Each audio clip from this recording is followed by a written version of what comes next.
psikologi dan epistemologi. Jadi epistemologi itu apa sih, Kak? Nah, jadi itu epistemologi itu apa? Epistemologi itu bagaimana kita mengetahui sumber pengetahuan. How do you know this? Tuh. Jadi kamu tahu ini jedai dari mana, Ren?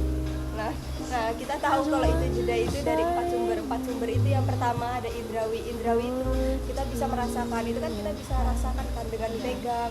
Terus kita bisa dengar suara jepitan. Terus kita juga bisa dilihat, tahu kalau itu tuh jepitan gitu. Terus yang kedua itu akal. Akal itu logik. Kita berpikir kan logik kan kalau itu sama jepitan karena kita udah dikasih tahu gitu. Nah, terus yang ketiga itu ada intuisi, kombinasi of feeling and thinking, berpikir gitu. Nah, yang kelima itu ada intervensi Tuhan. Begitu. Kalau aksiologi gimana? Jadi kalau aksiologi itu kita bisa menjernihkan konsepnya dari dua nih. Jadi ada hulu dan hilir. Hulu itu apa? Hulu itu adalah sumbernya. Dia bisa bersumber dari undang-undang, dari etika, terus dari norma. Nah, sedangkan kalau misalnya hilir itu adalah actionnya kita dari sumber yang sudah kita dapatin itu. Terus juga kita memiliki struktur nilai ini. Jadi ada logis itu antara benar dan salah. Itu bisa menghasilkan kebenaran. Terus yang kedua ada etika itu baik dan buruk itu menghasilkan kebaikan. Nah, yang ketiga itu ada estetis itu antara indah dan jelek, dia menghasilkan keindahan. Nah, ini merupakan ukuran value dalam decision making consideration yang bisa menghasilkan hikmah. Oke, aku udah paham sih. Kalau aku ambil titik tengahnya, kalau misalnya mau di mix and match sama kehidupan sehari-hari, apa nih kegiatan kalian yang menurut kalian bisa mempelajari tentang materi? Bisa dari apa ya, kita membantu kayak misalnya gini nih, kamu ngasih aku ini jeda, aku tahu kalau misalnya jeda ini dari Sela, itu juga kita bisa kayak menghargai karena jeda ini kita punya nilai gitu, karena ini punya dari kamu gitu loh, karena menurutku kamu itu berharga, kamu tuh kayak sering bareng sama aku, terus kayak kita ya ada momen berharganya gitu loh. Berarti memang harus dari POV dari subjeknya langsung. Iya benar. Kalau kamu apa? Nah, kalau struktur nilai itu berarti hampir sama kayak sumber yang ada di epistemologi tadi ya. Bedanya Iya, kalau benar. epistemologi kan ada 4, kalau Iya. struktur nilai ada 3 ya. Iya. Oh, berarti hampir sama gitu. Nah, dari topik yang kita ambil tentang epistemologi dan aksiologi, kita bisa mengaitkannya dengan film nih. Film apa tuh? Kemarin itu tuh, barusan kemarin banget aku habis nonton film di bioskop, namanya Now You See Me Now You Go. Ya udah nonton nggak sih kamu? Iya, Reva udah. Nah, ada scene di bagian pas villainnya itu mau negosiasi tentang berlian gitu sih. Jadi dikasih berlian kecil gitu, berlian itu kan tajam ya. Terus sama villainnya itu tuh orang bapak-bapak gitu kan, kayak suruh menjulurkan lidah, baru buat naruh berlian di lidah. Berlian itu berharga banget. Terus itu disuruh, dia awalnya disuruh telan, sedangkan dia tahu resikonya kalau dia nelan berlian itu dia bakal robek. Jadi mau seberharga apapun itu, tapi kalau kamu nggak mau ya nggak berharga. Itu sih salah satu pandangan. Ya bisa sih. Sama beberapa film lain, The Truman. Ya, The Truman Show itu nyambung banget ya ke epistemologi. Dan The Truman Show itu kayak dia tuh sebuah orang yang aktor, hidupnya tuh disiapkan, dunianya itu adalah ya kebohongan yang sempurna. Film The Truman Show itu di situ tuh Truman-nya paham nggak sih? Dia tahu nggak sih kalau ternyata hidupnya dia itu dipertontonkan oleh banyak orang? Enggak, dia tuh nggak tahu. Dia tuh di dalam situ tuh dia nggak sadar kalau dunianya itu palsu. Terus gimana cara dia tahu kalau misalnya ternyata dia hidup di kehidupan yang palsu yang diatur oleh sutradara di dalam skenario itu? Aku sempat sih nonton cuplikan dikit, aku nggak nonton fullnya ya, aku lihat di TikTok doang kayak tapi itu tuh kayak berepisode-episode Iya. nyari, kalian pasti pernah kan? Iya, Kayak pernah. Cari ujung-ujungnya nggak ada lanjutan, cuman ya udah Jadi kayak gitu rasanya kan. kayak ngegantung banget gitu ya. Iya, sebagus sampai searching gitu. Iya. Nah, terus itu di situ dibahas lah Truman Show ini. Itu mulai sadar kalau dia bisa mengendalikan situasi di lingkungan itu loh. Ada dia tuh sampai ngetes jalan ke tengah jalan raya stopin mobil. Iya, iya, Jadi iya. literally sampai stop, berarti kan kayak apapun mau dia semuanya tuh ngikut alurnya dia. Iya. Dia sampai nebak lewat, tau nggak sih kalau kamu duduk di dalam mobil ada kaca di atas yang di sini. Oh Ada iya, kaca iya, di iya, atas belakang. Oh, yang Itu di dia depan sampai, ini ya? Iya, dia bilang ke istrinya kayak dalam berapa detik gitu nanti bakal ada cowok bawa ini lewat di belakang. Ternyata nyata benar. Bener. Berarti dia kayak tahu kejadian yang yang selalu berulang gitu nggak Iya, sih ya? Berarti dia sudah kayak udah hafal nih, Iya, dia kayak- bakal ngelakuin apa, bakal ada apa kayak gitu dijawab ya. gitu ya? Bener. Sama kalimatnya sih yang legend banget. Ada yang in case I don't see ya. Good morning, good evening, and good night. Udah, sumpah. Kalau aku nggak tahu Gimana sih ya? ya. Sampai disautin sama tangganya gitu loh, kayak sautin setiap pagi. Berarti dia bisa ngetes dia tahu itu pertama juga dari yang udah dijelasin Reva juga kan. Jadi kayak ada akal, ada indrawinya. Jadi dia menggunakan ya bagaimana cara dia untuk cara dia menguak itu tentang kebenaran itu. Aku ngerasa sedih banget sih tentang film itu, kayak ternyata dia hidup di kehidupan yang palsu gitu. Sedih banget hidup di dunia palsu. Ini nyata nggak yang kita ini? Nyata. Setelah sekian lama baru dia nyadar kalau dunia ini palsu gitu ya. Iya. Iya, dia Menurut kalian? menguapkan. Dia tuh cinta kan sama yang cewek. Yang terus dikeluarin dari studio tuh Iya, nggak iya, dikasih peran. Iya. Yang bagian dia kelai-kelai keluarin dia terus kayak pasir ini palsu terus aku udah lihat di sini. Dari situ Itu baru dia histeris tahu ya. banget sih. Iya. Dan Itu yang setelah Truman yang menggunakan seluruh alatnya, dia berlayar sendirian melawan badai buatan. Dia sampai di atas akhir dunia. Kapalnya menabrak dinding biru raksasa di studio. Di sana ada tangga dan pintu keluar dan tulisannya Exit. ya. Iya, dia melawan traumanya kan itu. iya, ini menurutku scene paling tergong sih, kayak dia hebat banget bisa melawan traumanya dia. Apalagi itu di laut. Iya kan, bisa melawan traumanya itu kayak oh no.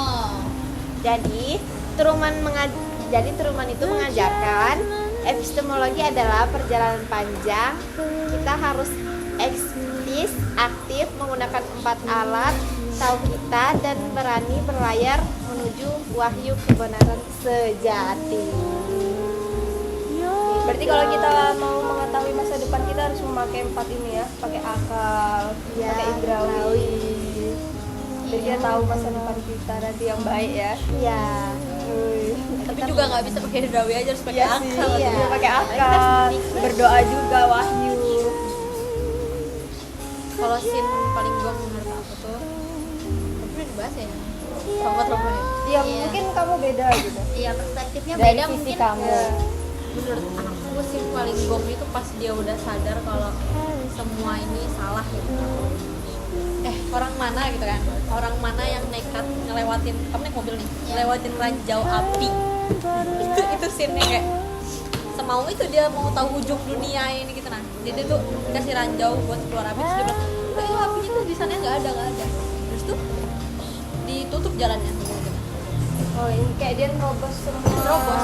Dia benar-benar nekat banget untuk mencari kebenaran dari situ ya, dari Iya. kehidupannya dia. Jadi itu scene paling tergong versi kamu ya. Iya. Iya. Karena aku lebih takut api ya daripada air, jadi menurut aku itu lebih gong. Kebetulan aku lebih takut air sih, karena kayak takut aja tenggelam gitu Mas. Tenggelam gitu kan Takut kayak semuanya sih. Nah yang kedua aksiologi. Kita lanjut yang kedua ya, yang aksiologi. Aksiologi itu ada filmnya juga nggak sih yang berkaitan? Ada. Iya, itu film Alice in Wonderland itu ada di tahun 2010, terus juga ada Alice in Wonderland yang Through Looking the Glass itu di tahun 2016. itu yang terbarunya ya. Iya Itu benar. isi kaitannya yang berkaitan dengan aksiologi itu apa? Ya. Ini sih bagaimana Alice itu, kalau yang ini yang di tahun 2016 ya. Jadi di situ tuh Alice kayak mempertahankan kapal pemberian ayahnya gitu. Oh ya, Iya. kayak pemberian kayak tadi jedai tadi ya. Iya, Contohnya. iya kayak dia bagaimana cara dia mempertahankan kapal itu tuh biar nggak diambil sama yang mau dijodohin sama dia itu siapa ya namanya? Iya, iya. Jadi dia kayak diberi pilihan kayak menjual kapalnya atau rumahnya yang diambil gitu. Jadi dia pilih. Jadi ya nggak ada, dia di situ kayak bener-bener kayak ya udah iya Aku nonton 2010 sih, karena film zaman kecil nggak sih? iya Iya, benar benar banget. Kalau yang dari situ kayak apa? Itu film fantasi kan, karena dulu aku suka film fantasi. Aku di situ tuh dihadirkannya dia di dunianya Ratu Putih sama Ratu Merah. Aku lupa namanya apa, lupa gitu. Pokoknya dia tuh udah ditakdirkan gitu kan. Jadi kayak gimana caranya dia turun di situ udah ada jalannya, udah dijemput sama kelinci putih tuh masuk lubang. Pas dia nyampe lubang, itu tuh ada. Aku nonton nggak sih? Aku tuh bingung, lupa aku yang pas bagian kue sama minuman kecil. iya itu ada yang Buat apa ya membesarkan iya, badan sama yang ngasih makanan sama minuman, jadi ada juga apa ya jamurnya apa ya madu apa ya lupa, pokoknya ada kayak gitu lah. Ikan gitu ya, Iya, ramuan Yang gitu. hal kayak gitu tuh ada apanya gitu. Ya ada fungsi sendirinya gitu Ya, ya. ada tuh ada pintu-pintu kecil, pokoknya semua dinding yang habis lubang dia nyampe bawah. Ada pintu kecil, dia tuh mau buka semua kuncinya tapi nggak bisa kan. Dia tuh mau buka pintu kecil itu, taunya sebenarnya dia keganalan. jadi dia minum itu ya Iya, minum Ada ramuan tulisannya itu. kalau nggak salah, drink me sama eat me. iya benar Minum ramuan itu badannya jadi kecil, jadi dia bisa masuk dari pintu itu. iya ada juga yang bisa mengontrol ukuran badannya itu antara jamur sama madu ya Itu yang dikasih Ratu Merah kan? iya Yang aku tahu. iya apa ya Pokoknya itu deh. Ada dikasih. Semacam ramuan lah ya, Iya. buat mengontrol besar kecilnya badan. Ya betul, aku salfok sih pas dia udah tinggal di kerajaan Ratu Merah. Terus kita tahu. Dia aku salfok aja. Oke, lanjut. Itu untuk apanya di oh ya dia udah ditakdirkan. Jadi di film Alice in Wonderland yang 2010 itu ada buku yang diramal sama siapa namanya yang cacing itu, Pompong cacing. Buku ya. Cacing lah ya. Dia tuh udah di ujung hayat. Dia udah mau jadi kupu-kupu. Terus itu sebelum dia jadi kupu-kupu dia tuh ngeramal dulu kayak di dunia ini bakal terjadi apa. Jadi di situ tuh udah ada tertulis kalau Alice itu bakal ngebunuh monster di dunia ini. Emang bakal terjadi perang. Ibaratnya kayak perang catur antara Ratu Putih sama Ratu Merah. Nah, Ratu Merah ini persoalannya itu naga. Kalau Ratu Putih Alice yang secantik Alice-nya imut sendiri itu, ya. pedang kecil suka bunuh naga. Tapi kalau di apa namanya ramalannya itu tuh Alice tuh beneran berhasil ngebunuh. Awalnya pas dia tahu kalau dia tuh ditakdirkan datang ke situ untuk apa untuk ngebunuh, malah dia nggak mau. Dia kayak mau pulang. Tapi dia nggak bisa pulang. Dia bisa pulang itu kalau misalnya dia datang minum air liurnya namanya iya, air liur yang setelah dipenggal itu bisa. Tapi tuh ujung-ujungnya dia mau pas dibujuk-bujuk. Karena dia sadar juga kayak aku datang untuk ini ya. Jadi dia datang pas perang dan beneran kejadian, bahkan gambaran yang ada di buku ramalan itu bisa gerak gitu. Jadi kayak ibaratnya ya live foto kalau di HP. Gitu Itu ya? cuma mirip banget. Live Nah, foto. terus tuh scene pas dia bagian itu, cuma dia ngeloncat tuh ada udah teramal baju perangnya dan lain-lain. Salah satu tujuan dia juga biar bisa apa sih awalnya tuh mau mendamaikan Ratu Merah Ratu Putih, ternyata masalahnya lebih dalam dari itu. Dan sebenarnya cuma karena hal simpel ada di filmmu deh kayaknya yang masalah Ratu Putih sama Ratu Merah. oh iya jadi itu aku di situ ada ngeliat scene mana di situ kayak Ratu Merah itu yang kepalanya jadi bentuknya aneh banget gitu loh. Itu tuh gara-gara dia habis kejeduk apa sih patung apa ya Altar namanya nggak sih? Kayak altar patung. iya. Jadi awalnya itu kayak mereka tuh lagi makan cookies di meja makan. Nah mamanya antara Ratu Merah sama Ratu Putih itu lagi masak. Terus kayak mereka tuh rebutan cookies itu gitu loh. Terus sama mamanya kayak jangan ada yang makan itu kalau misalnya kalian nggak mau nggak bakal makan itu lagi. Nah terus habis itu jadi kayak si Ratu Putih ini kayak liciknya dia itu kayak makan cookies itu tapi tuh apa hamburan makanannya tuh ditaruh di bawah kasurnya Ratu Merah gitu loh. Berserakan itu. Iya, remahan jadi gitu. kayak mama ini nanya ke Ratu Merah kan kayak apa benar kamu yang makan cookies? Terus habis itu Ratu Merah tuh bilang ke Ratu Putih kamu ngaku aja deh kalau misalnya kamu yang habis makan itu. Tapi Ratu Putih kayak nggak mau ngaku. Jadi akhirnya mamanya lebih percaya ke Ratu Putih sih. Nah itulah jadi dia kabur dari rumahnya terus dia kejeduk itu altar patung itu. Iya. dendam berarti ya. Iya, jadi kayak emang dendamnya nggak selesai gitu loh. Makanya sampai yang di film Alice pertama itu ya, udah tuh untuk apa dia ngajak perang, dan emang dendam aja. Iya, dendam aja. Sebenarnya tuh di akhir film yang Crooked King the Glass ini kayak si Ratu Merah tuh cuma pengen denger kata maaf dan pengakuan dari Ratu Putih aja gitu loh. Cuman karena itu Iya, cuma sesimpel itu, tapi ternyata Ratu Putih tuh untuk ngelakuin itu tuh sesusah itu gitu. Iya. Untuk mengatakan maaf. Iya, benar, Terus di film Alice yang Crooked the Looking Glass ini dia juga kayak membahas tentang waktu sih. Dia membantu siapa itu yang mukanya kayak badut gitu, siapa ya? Hitler. Nah iya, dia itu membantu Hitler yang kayak benar-benar ngebantu gimana caranya nemuin keluarganya lagi gitu. Jadi dia menjelajah ke masa lalu lagi dengan alatnya itu, dia bisa ninggalin alat. Aku tahu yang itu mesin waktu. Iya, bulat. iya.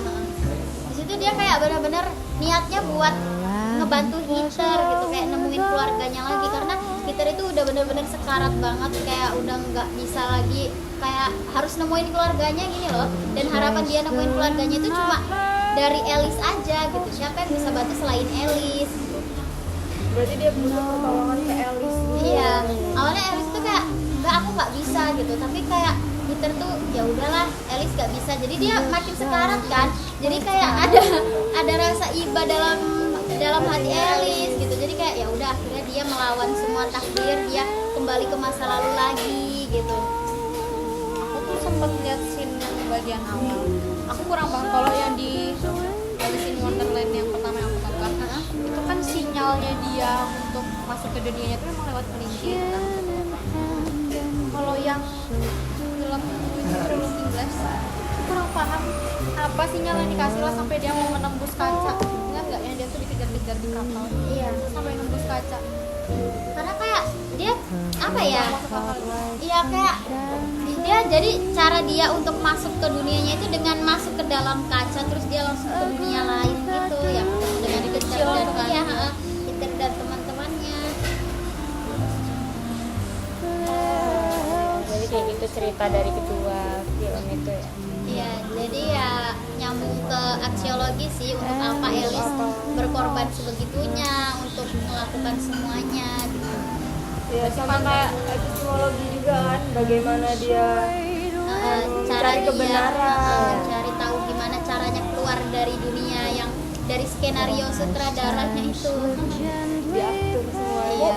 Puas banget sih ngeliat pas yang sutradaranya terakhir. Ya, say something. You live in television. Terus disautin sama kayak biasa opening. Iya. Itu endingnya masih gantung sih menurutku. Pas ceweknya keluar kayak udah balik, nggak bakal ketemu sih. Apakah perlu tambahan film lagi? Season 2. Ya kita tunggu aja ya. Buat kalian yang belum pernah lihat scene-nya atau belum pernah nonton, kita bakal lihatkan scene dimana takdirnya Alice itu datang buat membunuh Ratu.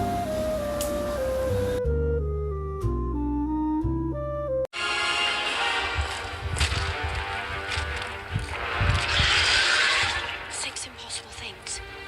Count them, Alice. 1. There's a potion that can make you shrink. 2. A cape that can make you grow. Oh, my old foe. We meet on the battlefield once again. We've never met. Not you, insignificant bearer. My ancient enemy. The Vorpal One. That's enough chatter.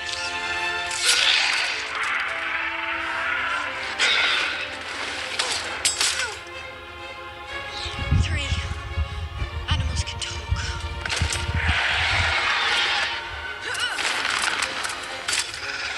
4. Alice. Cats can disappear. 5. There's a place called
Jadi aku menceritakan. Masih cuplikan ini kah yang rumah kayak mau hujan gini ya anjing. Iya.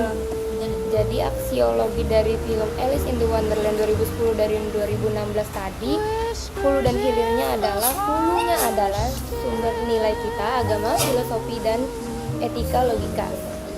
Dan kalau hilirnya adalah action kita, refleksi dari hulu, keputusan yang menghasilkan hikmah atau wisdom.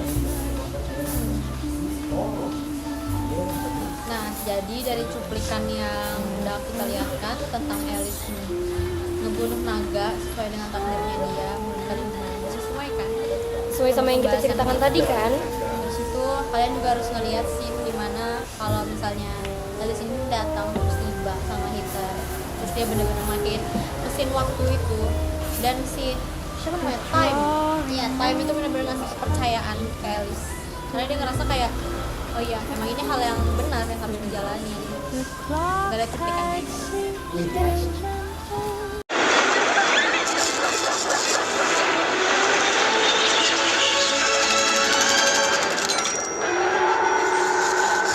Our Inventor's Day.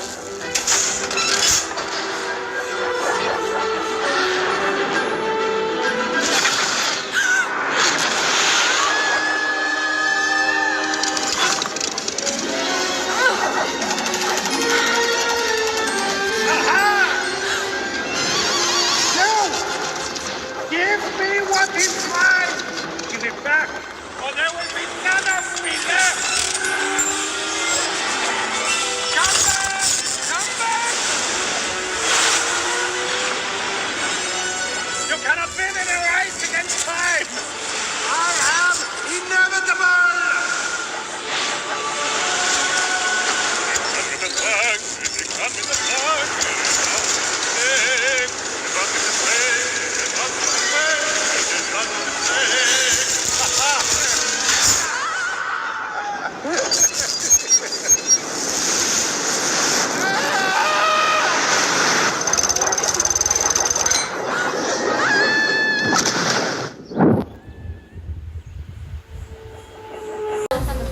Jadi dari film The Truman itu dia berusaha untuk mencari apa? Dia berusaha untuk ini Mencari kebenaran. ya mencari kebenaran. Kok kesannya itu tuh bohong. Kalau itu semua kehidupannya dia tuh hanya manuskrip buatannya Ya. seorang sutradara, bukan kehidupan nyata kayak kita gini gitu. Jadi semua itu palsu Bener-bener ya berarti ya. Iya, dipertonton banyak orang. Kayak kita nonton bioskop gitu. Kan ditontonin banyak orang gitu. Karena aku Intan sama Olivia belum pernah lihat cuplikannya. Mari kita cuplikannya.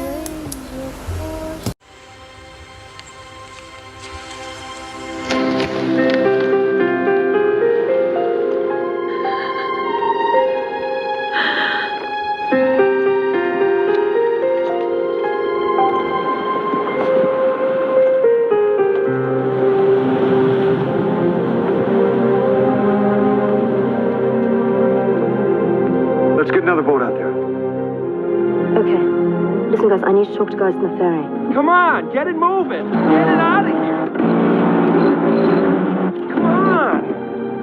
I'm using the bus driver. Bottom line is they can't drive the boat. They're actors.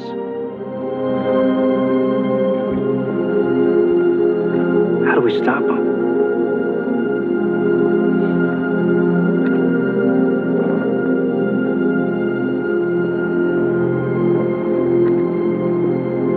Okay, we're going to be accessing the weather program now. So hold on to your hats. You got that? No. I think we're going to want to localize the storm over the boat. You can get the coordinates for that. There's no rescue boat. He won't know what to do. He'll turn back. He'll be too afraid. There she blows.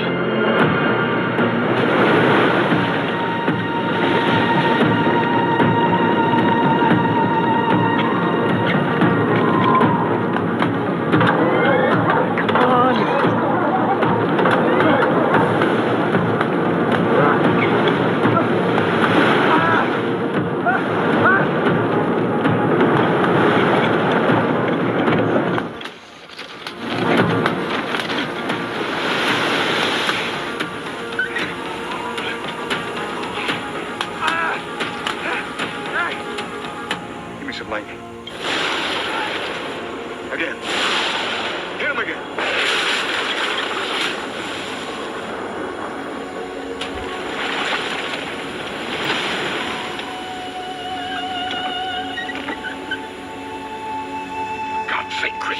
The whole world is watching. We can't let him die in front of a live audience. He was born in front of a live audience.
I demand that you cease transmission. Keep running. Increase the wind. Increase the wind! I am telling you, for the last how close is he? Very close. Capsize him. Tip him over. Damn you, Crypto! No, you can't. He's tied us up to the boat. Shut up! He's gonna drown and he doesn't even care. Do it. Do it!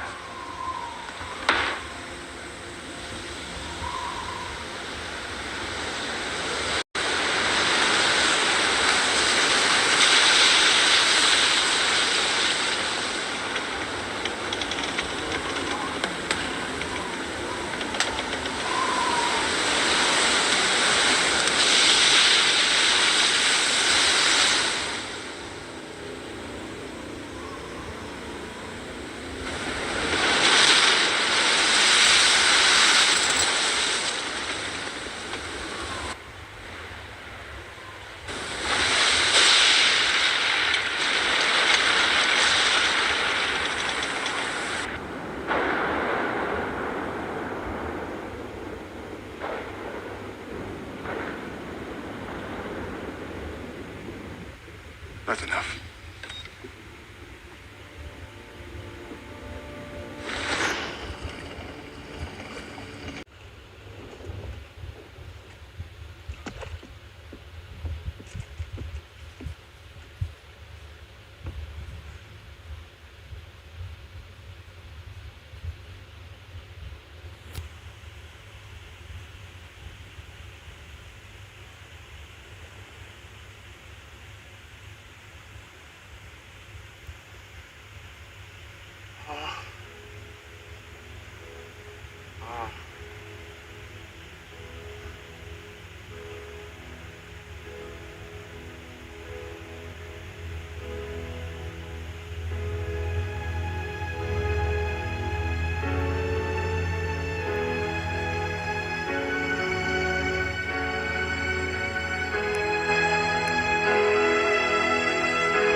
I want to talk to him.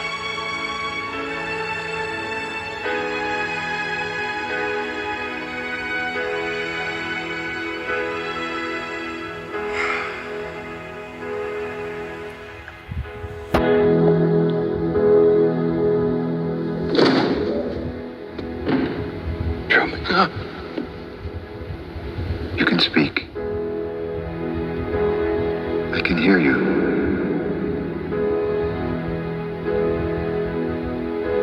Who are you?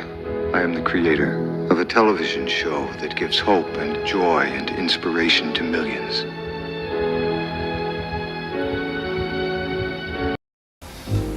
Nah, ini kita akan membuat kesimpulan dari kedua film tersebut. Nah, yang pertama kita buat kesimpulan dari film epistemologi yaitu The Truman Show. Jadi, kesimpulan Truman itu mengajarkan epistemologi adalah perjalanan panjang kita harus skeptif, aktif menggunakan 4 sumber, dan berani berlayar menuju wahyu keberanian sejati. Nah, sama Truman juga ngajari kita bagaimana bahwa pengetahuan yang benar itu nggak datang begitu saja. Kita harus kritis sama informasi, berani mempertanyakan dan nyari bukti sendiri, karena bisa jadi apa yang kita percaya selama ini itu cuma buatan orang lain lewat 4 sumber tadi lagi. Jadi menurut aku itu kesimpulan dari film Alice in the Wonderland ini secara aksiologinya bukan sekedar kisah petualangan, tapi film ini bernilai karena mengajarkan keberanian, kebebasan berpikir dan kreatif, dan juga proses menemukan identitas dirinya. Nilai-nilai tersebut dapat diterapkan dalam kehidupan nyata sebagai pedoman moral dan sosialnya. Itu aja kesimpulan dari Alice in Wonderland. Ya, terus kalau Alice in Wonderland ini kalau dikaitkan dengan mazhabnya, jadi Alice in Wonderland ini masuk ke deontologi. Jadi kayak setiap manusia itu punya kewajiban untuk berbuat baik. Jadi Alice itu memutuskan untuk jadi pahlawan karena dia merasa ada rasa ibanya gitu. Jadi untuk membantu, untuk menjadi pahlawan gitu. Nah, jadi ya seperti itu. Dia juga menurut aku di film itu benar-benar bermain logika banget. Akalnya dipakai banget karena dia mikir juga kalau dia nggak menyelesaikan ini, nggak menyelesaikan takdirnya ini, dia nggak bisa balik. Dan kalau dia balik, dia bakal nikah sama Hamish. Iya, Hamish. Nah, sedangkan untungnya aja sih pas dia balik itu dia udah ngebawa ilmu gitu loh, kayak Peter tuh ngasih tahu tentang nggak semuanya takdir tuh ada di tangan Hamish, nggak semuanya itu ada ketentuan dari Hamish. Iya. Nah, itu juga nyambung di yang Alice yang Through the Looking Glass, kayak gimana cara kita bisa menghargai waktu. Jadi kayak nggak seenaknya kita bisa kembali ke masa lalu tuh, kita bisa mengubah semuanya di masa depan, karena itu juga akan mengubah semuanya, nggak cuma di satu yang dia ubah itu aja. Jadi kayak berdampaknya ke semuanya. Jadi ya kita harus menghargai waktu juga. Ya itu sesuai sama scene yang dimana Alice buat coba ngubah takdir ya, karena balik ke masa lalu. Ya, aku lihat sih scene-nya kalau gini, dia tuh balik ke masa lalu buat nyetopin Ratu Putih bohong tentang rumah makhluk kan, biar kepalanya Ratu Merah tuh gak tahan untuk altar, taunya apa, tahan untuk apa, peti. Iya. Jadi kayak emang gak bisa, takdir tuh gak bisa diubah. Beda-beda dan tahu kan. Iya. Begitu teman-teman. Ini sih yang pas di film Alice itu pandangan cintanya Alice ke Hamish itu tuh sama kayak penjelasan yang waktu kita dikasih tahu. Seneng banget caranya Alice memandang Hamish itu dalam hal cinta, betul-betul menggunakan pikirannya dia, bukan dari pikiran dia sebagai subjek. Kalau dia ngerasa itu gak cinta, dia nggak sayang sama Hamish ini, mau gimana pun orang maksa dia, orang tuanya maksa dia, ya bagi dia Hamish itu bukan hal yang penting, bukan hal yang dia inginkan. Dia sampai mikirkan loh gimana caranya supaya nggak nikah. Sampai yang ini dia juga kayak antara rumah dan kapalnya tuh kan, itu mamanya kayak masih maksa buat tanda tangan kapal pemberian ayahnya itu kan, dari ayahnya itu. Tapi di situ dengan semuanya Alice itu kayak mendapatkan hikmahnya gitu loh, kayak nggak bisa kayak gini, kayak aku tuh nggak bisa terus-terusan dipaksa gitu loh, aku punya keputusan sendiri dari dirinya gitu. Yaitu yang kayak value dirinya tuh di situnya juga gitu, kayak gimana cara dia mempertahankan dirinya, kayak aku nggak bisa kayak gitu ngikutin semua kemauannya Hamish, itu nggak bisa gitu. Sama sih dari situ yang pas dia lebih milih untuk ya udah kalau memang Hamish ini mau ngambil rumah silahkan ambil rumah, aku punya kapal, aku bisa berkelana kemana aja, aku tinggal di kapalku, cari makan di kapal semua. Aku seneng sih di bagian dia nggak ngelupain dia tentang waktu lagi sih, dia masih ingat hargain waktu dan dia tahu kalau yang datang sih dia akhirnya itu hasil dari syuting ini yang mulat itu ya pas udah jadi kepompong.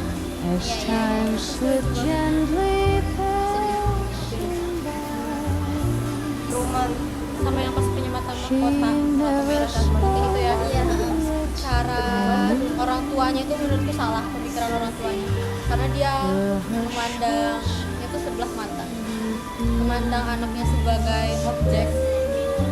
Itu salah. Dia lebih pilih kasih sama Ratu. Jadi kayak di situ tuh Ratu Merah benar-benar dipermalukan, disudutkan, ditertawakan oleh semua orang pas mahkotanya dipain ke dia, di benar-benar dipaksa sampai mahkotanya hancur gitu kan. Iya. Menurut aku tindakan Ratu Merah ke keluarganya Heather, Iya. itu pantas sih kalau menurut aku ya pribadi. Mungkin bagi orang itu suatu hal yang jahat, tapi menurut aku kayak itu loh, apa namanya, Dari konsekuensinya akibat kelakuan kamu. ngetawain semua itu kayak Jahat. iya nggak pantas banget, kasihan Ratu Merah. Tapi banyak yang memandang bahwa Ratu Merah tuh kayak emang sejahat itu gitu loh, padahal backstory-nya dia tuh juga sebenarnya menyedihkan. Jangan lupa ditonton ya dua film itu. Iya, setelah cuplikan-cuplikan yang udah kita kasih juga, kalian semoga paham ya. Dari podcast ini kalian harus nonton 2 film tadi, The Truman Show dan Alice in Wonderland.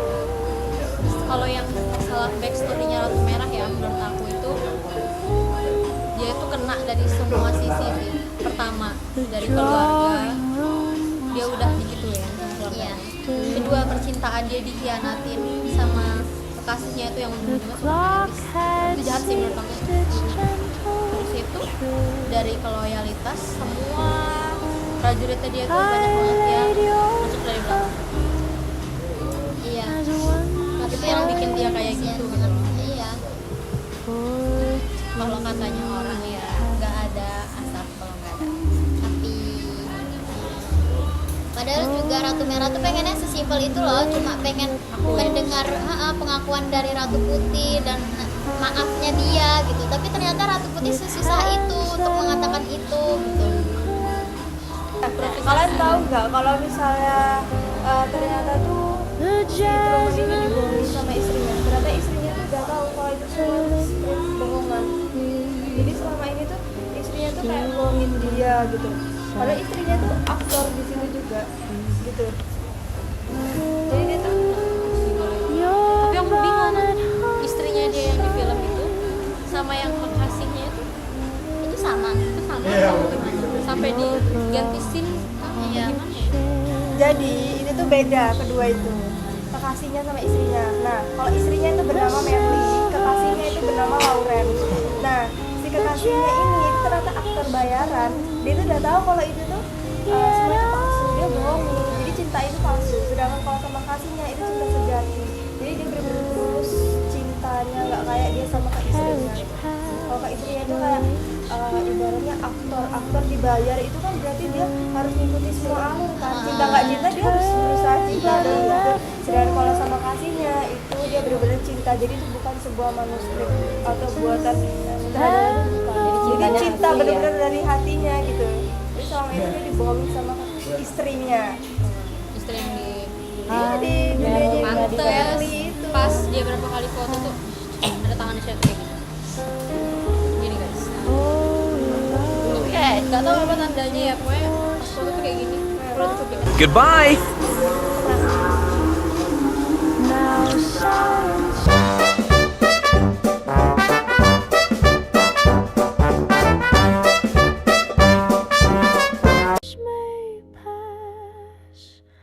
And skies turn blue. My heart pours tea for you.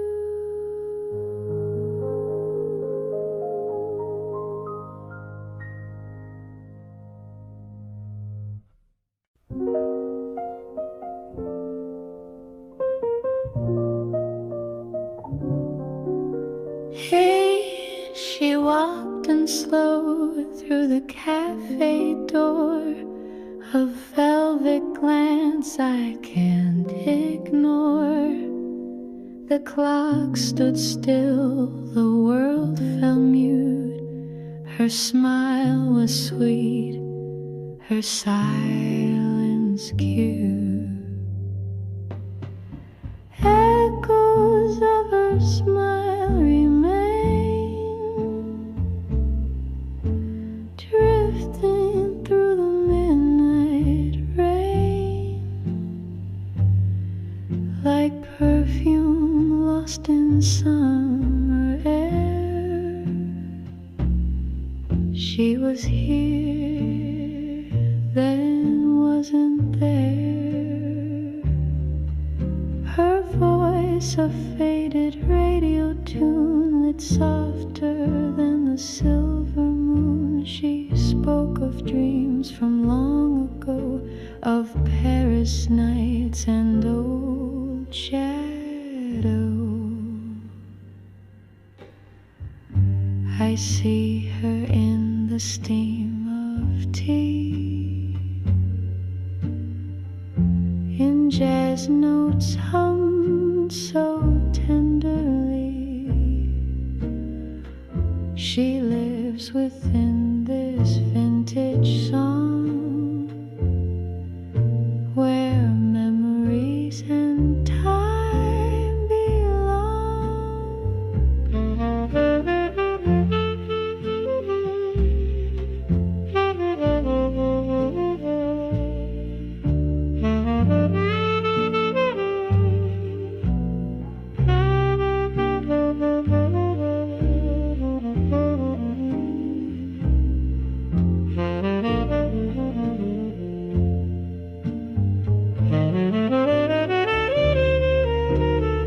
Echoes of her smile remain in every drop on